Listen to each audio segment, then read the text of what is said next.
I hope you're all doing well. Welcome back to my channel. So we're going to be talking about another oil tanker update, specifically NAT, and also what I might be potentially buying in the oil tanker market that is not NAT. Okay, just because I do think it is a very, very attractive price and play right now.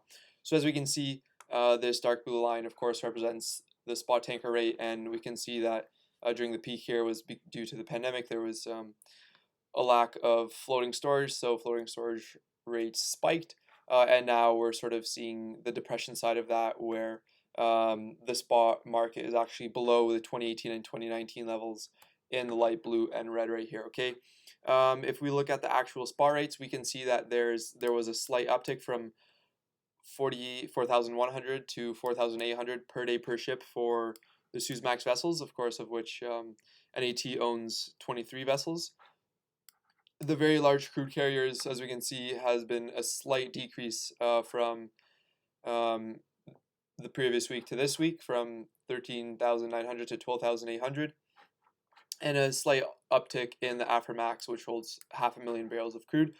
And pretty much this level is still incredibly low. It's very, very unsustainable, even at 4,800.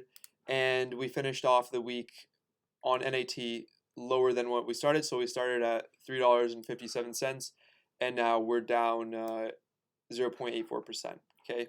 And right now there's a whole lot of uncertainty going on in the market. So just yesterday, Trump tested positive for coronavirus. And so, I mean, the next week will be pretty crucial in terms of how that's going to play out, and if he's going to be, for example, on a ventilator or not, especially due to his old age, which might influence the whole market in general and NAT and other oil tanker stocks, right? And I mean, it was the same thing with Boris Johnson. He seemed fine for a couple days, but after he tested positive for coronavirus, but then he got to be put on a ventilator and he was in a dire situation. He's like 48, I think, and then Trump is like 74, right? Which gives him like a 6.04% chance of mortality, right? But anyways, another piece of news was that on September 29th, so like 3 days ago, the son of the CEO bought 50,000 shares of NAT at 347. Of course, kind of near where NAT is trading at right now. And again, like especially throughout this whole year, and especially when the prices were depressed. So if we look at NAT stock, even over the month here, like there was some buying ground here. The CEO's son, I think, bought another like 50,000 shares at like $3.40 something, and now they even bought here. So I mean, like this is really, really, really positive news that they're going ahead and buying shares because they do think that there's going to be an increase in the spot rates for oil tankers. Another piece of positive news, of course, that I discussed in my previous video was that NAT orders 2 Suezmax new buildings in South Korea, which are expected to be delivered in the first half of 2022. Which means, of course, they're not going to order ships if they don't think that they're going to be making money from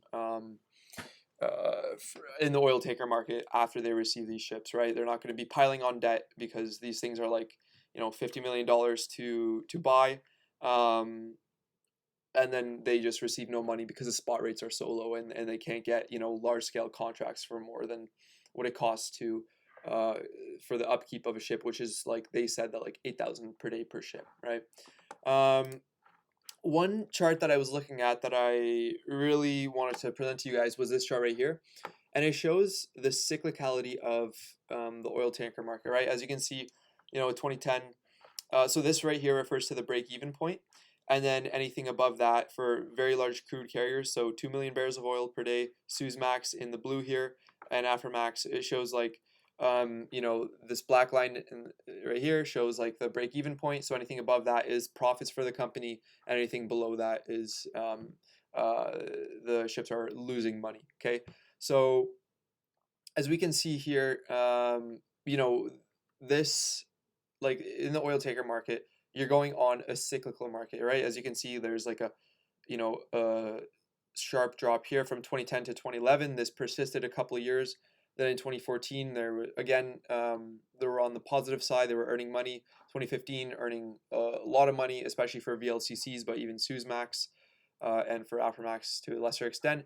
And then, coming back down, but still positive in 2016, and then negative in 2017, 2018, and then again positive for 2019, and 2020 will definitely be positive, mostly because of the whole pandemic. So this just shows you the cyclicality of the oil tanker market, right? And I mean, if this trend continues, you know that you're going to have some good years and you're going to have some bad years, right? And so right now, where the price is reflected in NAT stock and even other oil tanker stocks like as Frontline or Euronav, they're sort of like near the bottom, right? If we look at the 6-month chart, although it's positive, we're basically break even from 6 months before the whole pandemic really took off. So I mean, they're just trying to buy here in the hopes, obviously, that the price of NAT is going to go up, right?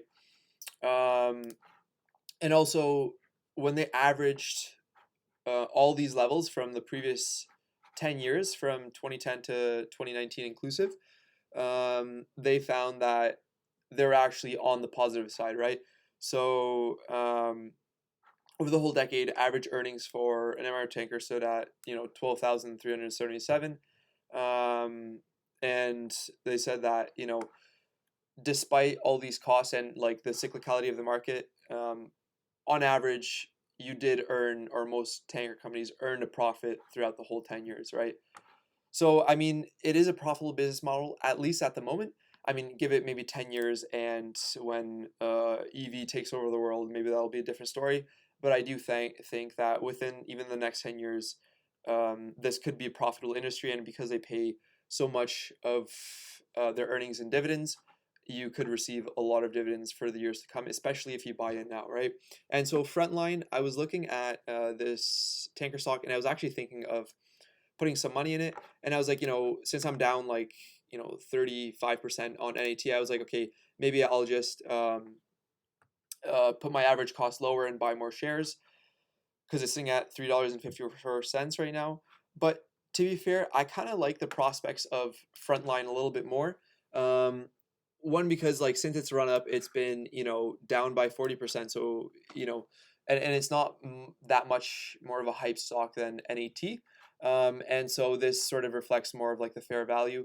And when I was looking at the PE ratio, especially like the forward PE ratio, it seemed really, really attractive compared to other oil tanker stocks like NAT, right?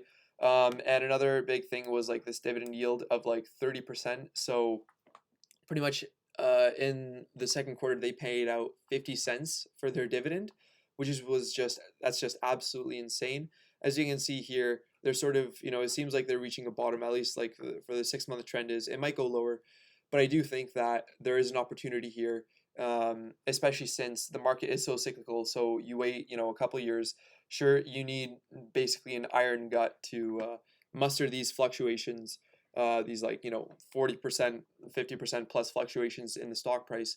But I do think you will get repaid in dividend and stock price appreciation, right?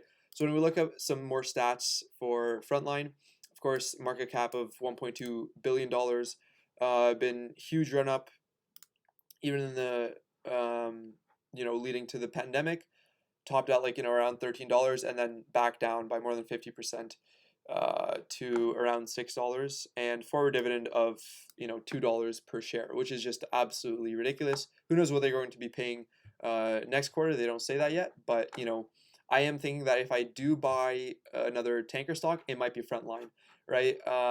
And part of the reason is because they also have exposure to more than just Suezmax rates. So they have very large crude carriers, Suezmax, and LR2, which is a clean carrier. And so I do think that this exposes you more to the market in general, and also their ships are not as old as NATs, right? So I mean, it still will be like, even if I buy Frontline, it'll be the same thing as averaging down the cost of NAT, just because Frontline also had a huge rundown, right? So that's something that I was thinking of, that I thought about this week, that I thought I'd share with you guys. I'll let you know if I do end up buying Frontline. It potentially has some more space to run down. But if you look at here right now, the trailing P is 2.7, forward P is 5.3, and like I said, that's like ridiculously low. That's ridiculously low. It's it's just crazy. So I do think that it could be a potential buying opportunity very, very soon. I'll just have to look at it a little bit more closely and I'll let you know. Another one that I was looking at, but I decided to not mess with this one is Euronav. And I mean, I still think that this is more of an attractive opportunity than NAT at the moment. However, I just don't feel comfortable in buying it because, I mean, one, they have less of a dividend. And I mean, I am already exposed to NAT, which sort of also has like less of a dividend, and it's still a good play. But I think the forward PE ratio, if we go on their stats, is a bit higher. It's 7 instead of a 5, right? So that's also one of the main reasons. So yeah, pretty much those are my thoughts. So a recap is that, of course, the spot rates for Suezmax vessels increased slightly this week from 4,100 to 4,800. VLCC decreased from 14,000 to just under 13,000, and Aframax increased from 7.8 to 8.2.